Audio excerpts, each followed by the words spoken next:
pues lo terrenal en vosotros, fornicación, impureza, pasiones desordenadas, malos deseos y avaricia, que es idolatría. Cosas por las cuales la ira de Dios viene sobre los hijos de desobediencia. El Señor añada bendición a su palabra. Le doy gracias, Señor, por esta oportunidad de exponer tu palabra. Te pido, Señor, que nos des el mensaje que necesitamos, que tu Espíritu obre en nuestros corazones mientras tú nos hablas. En el nombre de Jesús. Amén. Pueden sentar.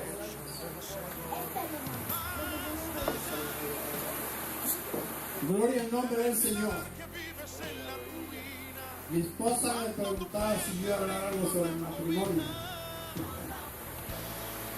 pero yo no estaba al tanto de que hay una hermana hacer esta dedicación, ¿verdad? De todos modos, traigo estas palabras. Antes le quiero decir que, contrario a lo que quizás ustedes esperan, no soy un ministro alborotoso. Siempre hablo con calma. Si el Señor me hace gritar, grito, porque Él es el que hace. Y si me hace correr, corro. Pero de otra manera tengo control propio y trato de que usted entienda lo que yo le estoy diciendo. Como lo dije el otro día, si cometo alguna falta en el lenguaje, pues perdonen, porque no es mi lenguaje. Gloria al nombre del Señor. Y muchas veces tengo que pensar en el mío antes de hablar de ustedes. Pero gracias al Señor, el Señor siempre me bendice donde quiera que voy. Quiero empezar por decirles que, contrario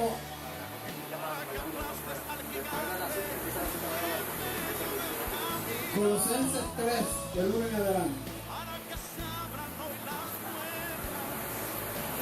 quiero decirles que, contrario a lo que muchos piensan, pues, o no saben, pues yo no soy un novato en el ministerio,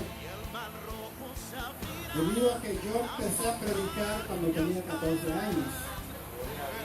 El Señor me llamó a los 10, pero yo empecé a los 14. Me crié en los caminos del Señor desde la edad de 5 años, cuando mi padre y mi madre llegaron a América y me trajeron pequeño, de 3 años, mi padre puertorriqueño, mi madre de la India.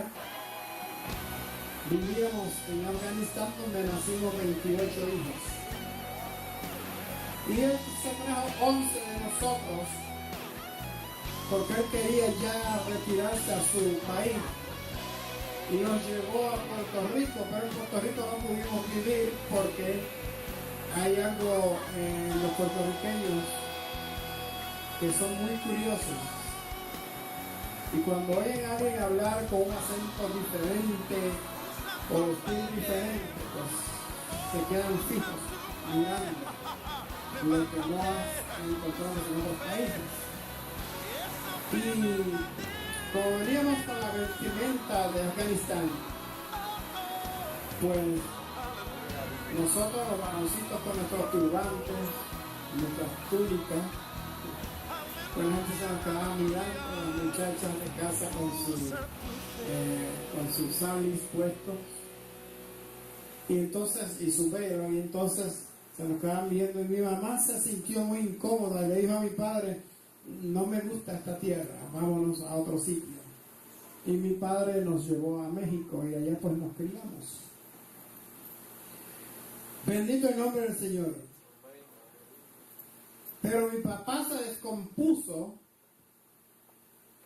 sus hábitos, o tal vez los tenía guardados y los sacó, cuando estábamos en una nación latina, y empezó a beber, y empezó a tener diferentes mujeres, y entonces nos dejó solos a mi mamá con nosotros. 11 de nosotros, que fueron los que él sacó, porque los demás no nos dejaron salir. Mi papá se dedicó a gastar una fortuna que tenía y empezó a beber y a perder su dinero. Y mi mamá entonces pues no hablaba español, lo único que hablaba, todos lo que hablaba ahora sí en hindi. Y mi mamá entonces se vio en la necesidad de mandarnos a la escuela. En la escuela nos molestaban porque no sabíamos hablar español. Lo que hablábamos era hindi nada más. Y nosotros sufríamos porque no entendíamos lo que decían los profesores. Pero llegó el momento en que mi mamá pues empezó a aprender ciertas palabras en español. Mi mamá hablaba inglés bien. Y nosotros entendíamos un poco el inglés, pero lo más que hablábamos era hindi. Y cuando mi mamá pasó el tiempo, mi mamá aprendió un poco de español y empezó ella también a fabricar tequila clandestina. Mi papá compró un rancho y tenía muchas matas de tequila, mucho agave. Yo lo he visto en Puerto Rico, los usan para hacer, porque le ponen cascarones de huevos y los adornan porque no saben lo que es. Pero es el agave, la raíz se saca, se le cortan las ramas, se saca un board, un bombillo que tiene abajo, una bola, y eso se parte en pedazos, se hierve, se fermenta y se hace la tequila. Y mi mamá empezó a hacerlo porque ya se había acabado el dinero y ella lo vendía. Y se hizo amiga de los policías, y los policías cuando iban a llegar para hacer, para invadir los terrenos donde se hacía el tequila clandestino, pues le avisaban a mi mamá y le decían, vamos para allá, guarda todo. Porque mi mamá cuando hacía tequila del mejor sacaba y se lo regalaba al capitán de la policía. Y ellos pues nos avisaban para que nos agarraran a mi mamá. Y así nos fueron levantando, pero para hacer la historia corta, porque ustedes no vinieron a oír de mí, vinieron a oír de Cristo, pero para que me conozcan un poquito mejor, porque mucha gente pues simplemente dicen el esposo de Margarita y ya. A los 5 años mi maestra en la escuela que estábamos me invitó para ir a la escuela dominical en su iglesia, a mí y a mi hermano que va antes que yo, y a mi hermana. Nos llevó a la escuela dominical. Mi mamá no se opuso, mi papá tampoco, aunque éramos musulmanes, pero mi mamá dijo, llévenos, si es asunto para alabar a Dios, a Alá, como le decíamos, pues lléveselo. Y nos llevaron, y nosotros contentos porque íbamos para la casa de Alá, nosotros íbamos para la mezquita. Pero cuando llegamos nos encontramos que era una iglesia un poquito más grande que esta, muy bonito, y que allí no hablaban de Alá, allí hablaban del Padre, del Hijo y del Espíritu Santo. Gloria a Dios. Y presentaron a Jesucristo, y en la escuela dominical nos presentaban a Jesucristo, hasta que un día el maestro nos invitó a aceptar a Cristo, y mi hermana, mi hermanito y yo aceptamos a Cristo como nuestro Salvador. Y ya no podíamos estar. Dios hizo una obra grande en nosotros, así pequeñas como estábamos.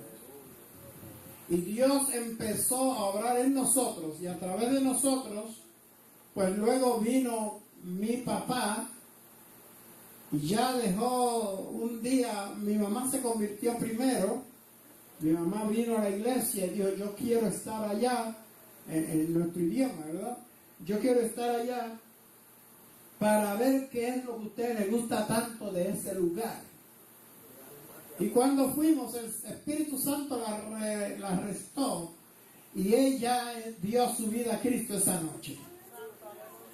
Cuando fue para casa, ella fumaba, dejó los cigarrillos, se quitó los aretes, se quitó un arete que cargaba aquí, dijo el nombre del Señor, se quitó las muchas pulseras y empezó a echar abajo todo el tequila, a botarlo y a botar muchas cosas que tenía, porque en nuestra idiosincrasia se honra a los antepasados.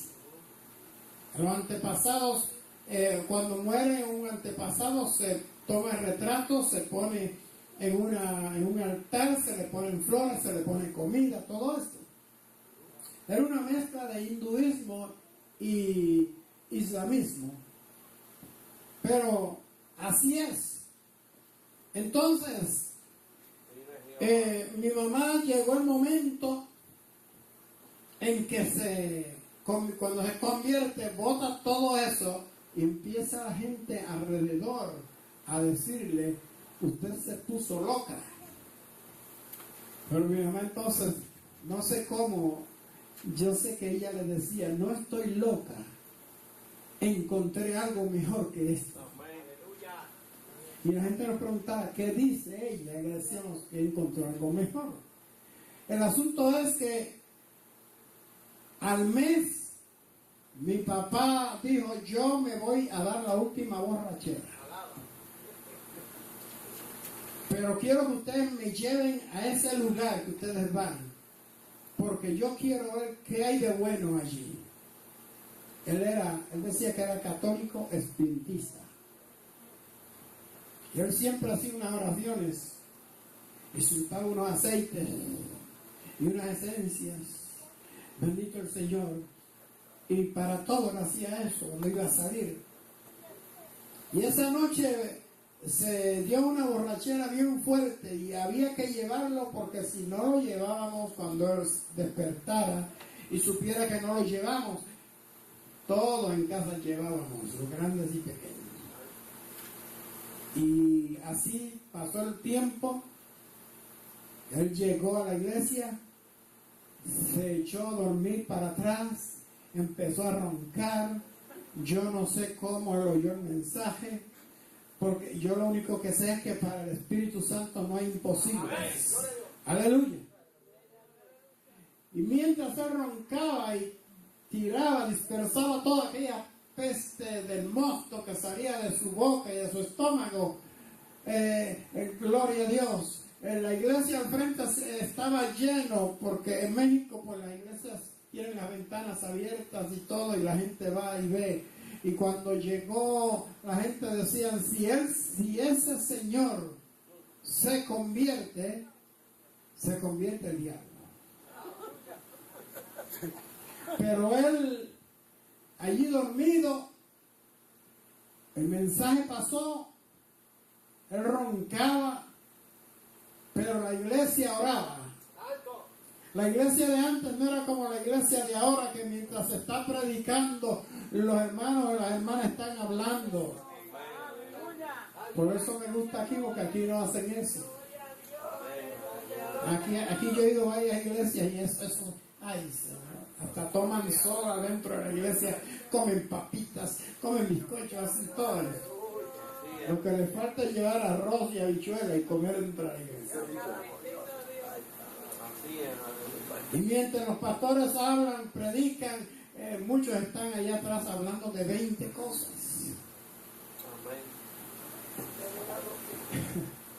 Bendito el Señor. Es grande el Señor. Cuando el predicador hizo el llamado, mi papá levantó las dos manos. Y yo me quedé, ya yo tenía 11 años cuando eso, yo dije: pero ¿cómo él oyó el mensaje? Bueno, es que el Espíritu Santo obra por senderos misteriosos. Yo no sé cuántos de ustedes han tenido experiencias similares donde ustedes hayan visto que el Espíritu Santo de Dios hace lo imposible, lo que nosotros creemos que es imposible, porque para Dios no hay nada imposible. Y cuando levantó las manos, los diáconos lo llevaron al frente, se arrodilló, empezó a temblar, empezó a llorar, le pusieron las manos sobre de él, porque antes cuando alguien pasaba al frente a hacer profesión de fe, era de rodillas y la iglesia pasaba a orar por esa persona. Ahora los hermanos se quedan por allá mirando a ver qué es lo que está pasando. Aleluya. Gloria a Dios. Y cuando mi papá se levantó de allí, ya no estaba borracho. Había un charco grande, yo no sé si fue que se orinó.